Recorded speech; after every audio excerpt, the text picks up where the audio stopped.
Não quero nada. Não quero nada. Já disse que não quero nada. Não me venham com conclusões. A única conclusão é morrer. Não me tragam estéticas, não me falem em moral. Tire-me daqui a metafísica. Não me apregoem sistemas completos. Não me enfileirem em conquistas das ciências, Deus meu, das ciências, das artes, da civilização moderna.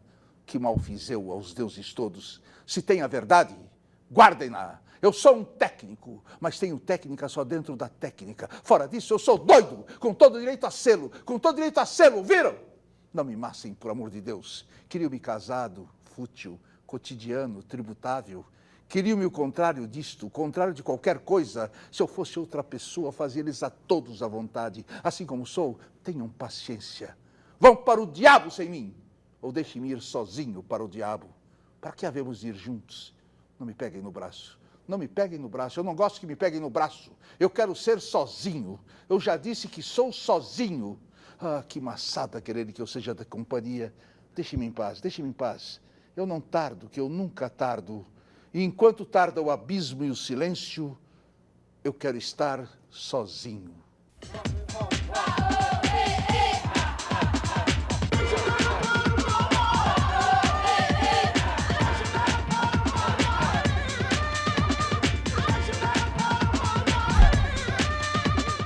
Ai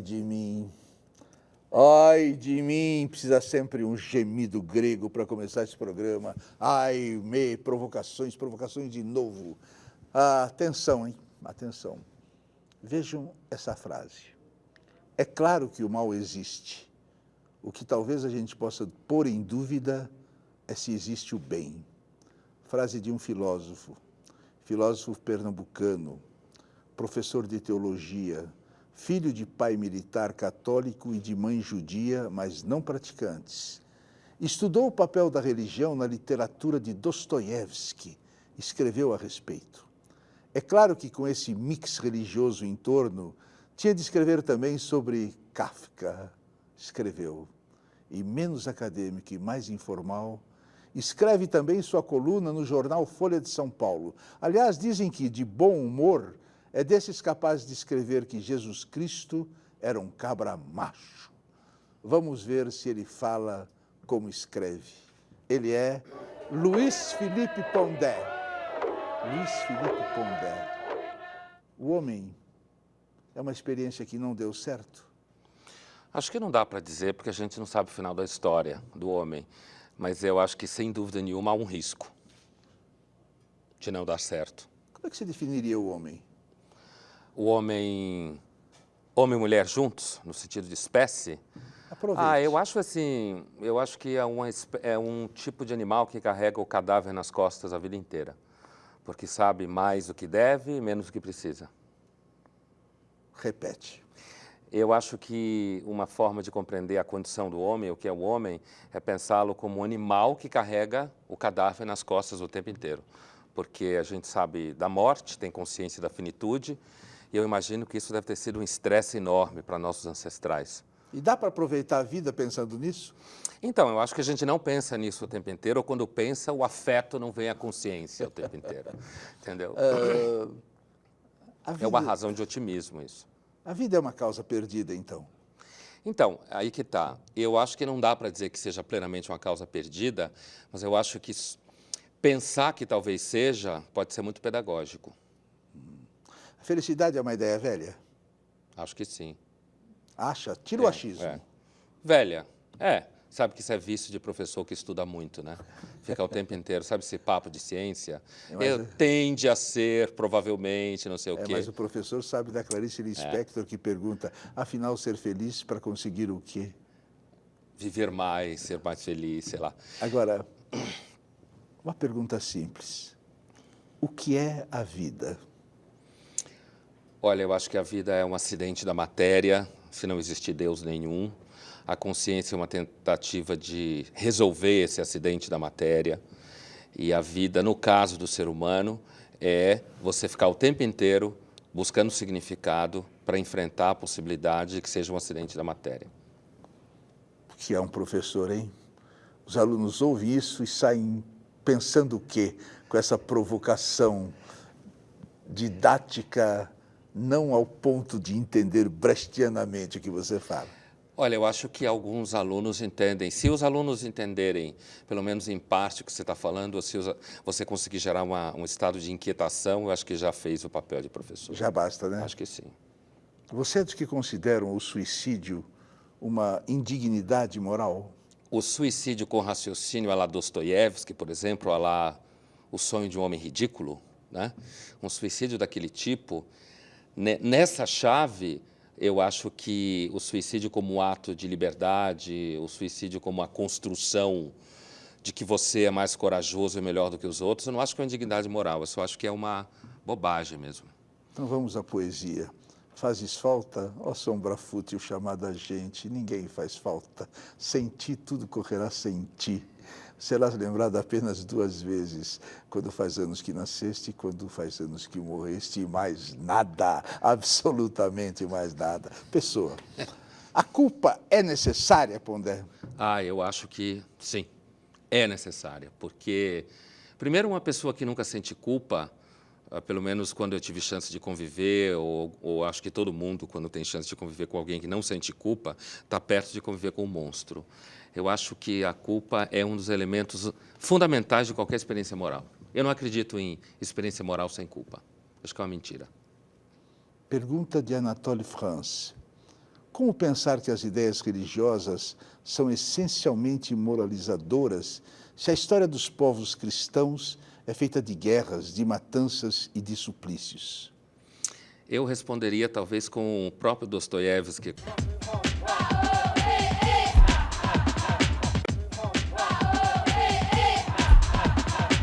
Pergunta de Anatole France. Como pensar que as ideias religiosas são essencialmente moralizadoras se a história dos povos cristãos é feita de guerras, de matanças e de suplícios?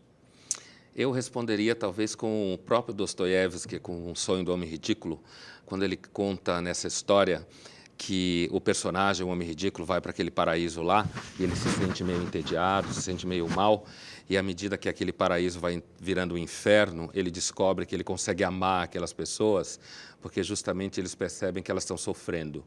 Então eu penso que a experiência moral e o amor só sobrevive no lugar onde tem sofrimento e mal. E o Celso Frateschi está fazendo O Homem Ridículo. Eu já assisti ele fazendo. O problema humano é mais do que apenas político e social? Sim.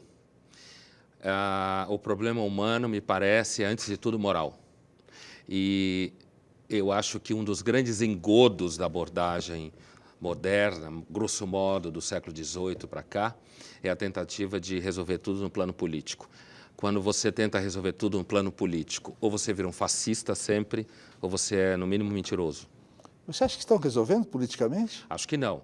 Mas quando se tenta dizer que se resolve nesse sentido, quando se propõe, vou te dar um exemplo, a ideia de que, na realidade, as pessoas amam de determinada forma porque existe uma ideologia política em ação.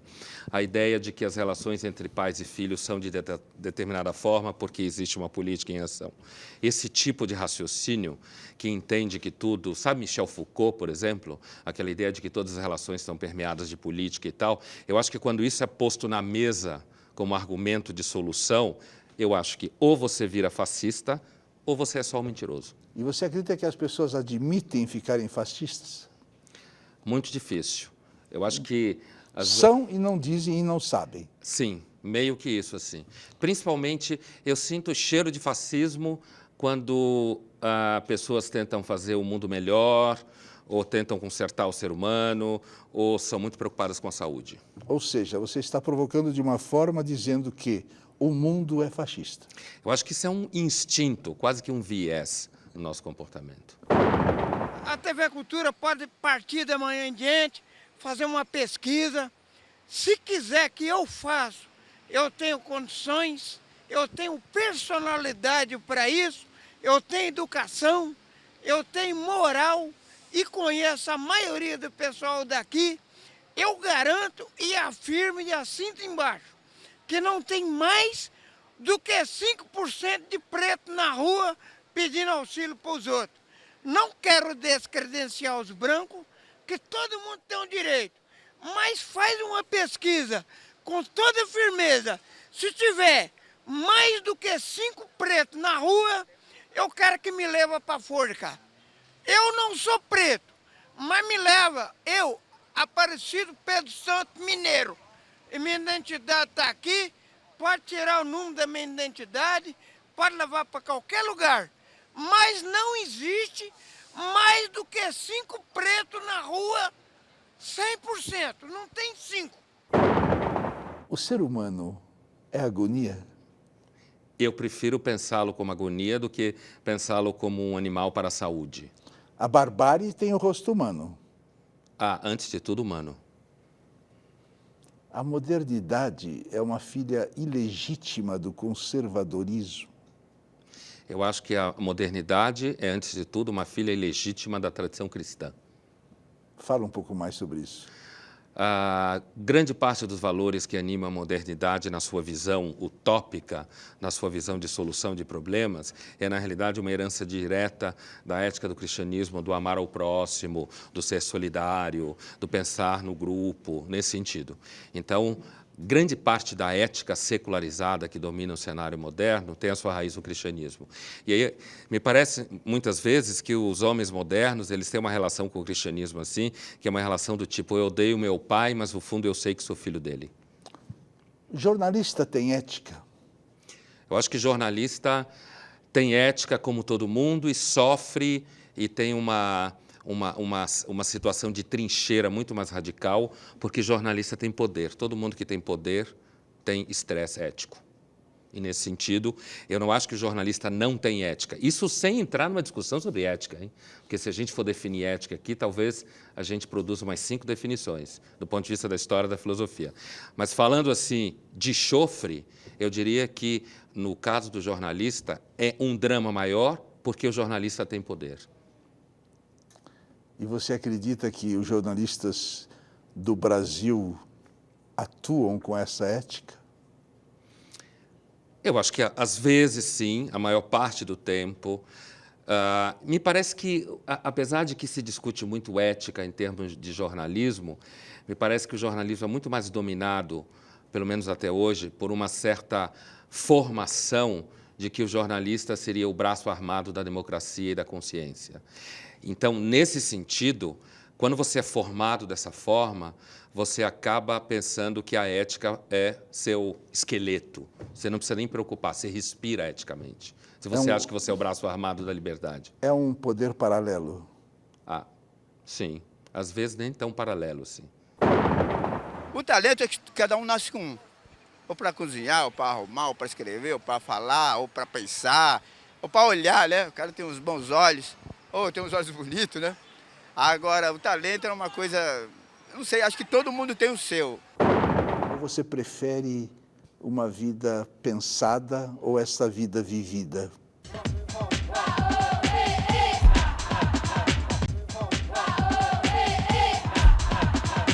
Você prefere, digamos assim, um momento onde a vida vê assim um beijo, uma trepada, uma coisa assim, um corpo a corpo com o destino, assim, ou você prefere uma vida pensada ou essa vida vivida? Olha, eu trabalho com o pensamento, porque eu sou um filósofo, escrevo jornal, escrevo livro, dou aula, então é claro que eu trabalho com o pensamento. Mas o lugar onde eu estou, quando eu estou fazendo isso tudo, é mais o primeiro lugar que você definiu, não a vida pensada. Para mim, a vida é muito mais o beijo, a trepada e um filho doente. A vida vivida. Sim. Um momento. O que é hoje a biotecnologia para a Igreja Católica? A biotecnologia para a Igreja Católica é um pesadelo que traz à tona o tempo inteiro a condição adâmica de querer estar no lugar de Deus. Meu Deus, que provocação, hein? Eu sou uma menininha com um negocinho rosa na cabeça. O capitalismo já sabe quanto vai lucrar a biotecnologia? Eu acho que não dá para saber o quanto vai lucrar, mas a ideia de que aqueles que são a favor das pesquisas biotecnológicas, de que o que está em jogo é simplesmente uma fronteira da saúde humana, eu acho que aí é um pensamento de uma menina com uma coisinha cor-de-rosa na cabeça. Quer dizer, a biotecnologia e a pressão para a liberação dela seguramente vem armada de um enorme interesse do capital. Mas curioso, você concorda então, digamos assim, que o mundo está um pouco deteriorado, qualquer lugar que se olha ele fica feio, que o governo, a religião, a indústria sempre tem medo um pouco da inteligência e prefere ficar com os miseráveis, que sabem que os miseráveis não vão resolver tão logo as coisas deles, né? Então, a estupidez dos arquitetos, a estupidez dos jornalistas, a estupidez dos intelectuais, a nossa estupidez, tudo deixa o mundo meio como um cenário para o teatro, né? O cenário do mundo, o mundo é o cenário para o teatro, um teatro onde todos nos odiamos e certamente somos tantos que vamos nos atirar num abismo, certamente, né? Eu acho assim, eu acho que o mundo sempre foi feio. Eu acho que, na realidade, a beleza, a bondade, a generosidade são maravilhosas exceções. E quando elas acontecem, qualquer pessoa que já viu isso sente como se estivesse diante de um milagre. Você chora? Sim. Por quê? Eu choro, às vezes, de saudade de pessoas que eu não vi mais, eu choro de saudade de situações e eu choro, normalmente, quando eu tenho a impressão que eu estou diante de um milagre, assim. Quando o mundo quebra sua ordem miserável. Ou seja, quase nunca. Raramente. Tá. Você chora diante da beleza? Sim. Você é um chorão. Quase nunca, mas sim. Bento XVI teria sido uma tentativa da Igreja Católica de ficar up-to-date com a era Bush? Não, acho que não. Eu acho que, sem pensar em grandes processos históricos, uma espécie assim de Hegel paranoico e achar que tem todo um movimento histórico no mundo, coisa que eu não acredito, eu acho que o Bento XVI, na realidade, ele é uma continuidade de João Paulo II, e uma continuidade que vem depois do Concílio Vaticano II, que é reequilibrar o processo de modernização na Igreja, no sentido de fazer críticas à posição moderna. Mas nem chegam aos pés de João XXIII. João XXIII é alguém que está numa outra posição, no início do olhar que a Igreja dá para a modernidade, e que se pergunta, a gente não tem que abrir as janelas da Igreja? Né? Deixar o ar entrar. O próximo Papa haverá de ser negro como Barack Obama? Olha... Essa risada é provocadora. É porque, normalmente, as pessoas que estudam muito a história da Igreja e tal, costumam dizer assim, olha, a Igreja você nunca prevê. Você nunca prevê porque a Igreja... Primeiro, é meio que a única instituição que tem 2000 anos, mais ou menos, funcionando. Ou seja... É absolutamente previsível. Não. É previsível, se assim, prevê tudo na Igreja. Mas a gente erra muitas vezes, porque assim, quando veio João Paulo II, em 78, 79, se você fosse avaliar pelo andar da carruagem, você ia achar que talvez a Igreja continuava no seu movimento de convergência com a modernização. E quando você está diante de uma instituição que tem 2000 anos e que ela se vê diante da eternidade, você é desse tamanho diante de uma instituição como essa. É só falar em camisinha, em aborto, essas coisas que eles estão absolutamente certos que eles deveriam atuar, não querem atuar. Não querem atuar fazendo o aborto ou não querem atuar vendendo camisinha? Porque assim, se você pega o caso da camisinha, por exemplo, é que o discurso da Igreja acaba sempre sendo um discurso que mescla uma idealização gigantesca do ser humano. Veja, o que seria ideal para combater a AIDS do ponto de vista da idealização? Antes de tudo, seria você casar virgem, né? Você nunca ser infiel no seu relacionamento, e aí a camisinha seria quase desnecessária. Como o ser humano não é esse ser humano... O cacá é assim. Alguma coisa assim, né? Não sei, mas assim, um ser humano que fosse assim não ia precisar da camisinha. Então, por isso que eu quero dizer que, ao mesmo tempo, ela é extremamente idealizadora da imagem do ser humano, mas, ao mesmo tempo, a gente sabe que é o seguinte, o ser humano, o homem e a mulher, não pegam AIDS se usar camisinha, mas quando a promiscuidade é muito alta, provavelmente isso não vai ajudar de forma nenhuma a combater a AIDS. Então, por outro lado, a Igreja ela é idealizadora, mas ela tem um olhar para o ser humano que às vezes é muito concreto. Ou seja, previsível. Eu não Quando acho você diz que ela é imprevisível, eu fico assustado. Não, eu acho que é imprevisível dizer quem será o próximo Papa. Entendeu? Entendeu? Você é uma enguia, você, hein? Sim. Você é uma enguia, não dá para segurar você, né? Tá bom. É assim. Digamos o seguinte, Conde, que você tivesse um momento que não deixaram você falar uma coisa que você queria falar. É difícil, porque você fala sempre onde quer. Mas digamos que um momento você quis falar e não conseguiu. Então, para a gente terminar a entrevista, isso aqui é uma liberdade que tem esse programa. A gente pode falar o que quiser. Ninguém assiste também. Mas pode falar o que quiser. Isso ajuda a ser livre, manda né? e-mails, tal. Olha para aquela câmera Sim. e encerra a entrevista do jeito que você quiser, falando o que você quiser. O que eu gostaria de dizer e nunca disse? Posso falar? Então, é o seguinte. Acho uma pena que se perca tanto tempo na vida acadêmica e na vida intelectual, tentando afirmar o que todo mundo acha que é legal para você ter muitas fãs. Daqui um abraço, que a única coisa falsa desse programa é o abraço. Agora fotografa, não sairá nada no jornal, eu não sei como vai ser,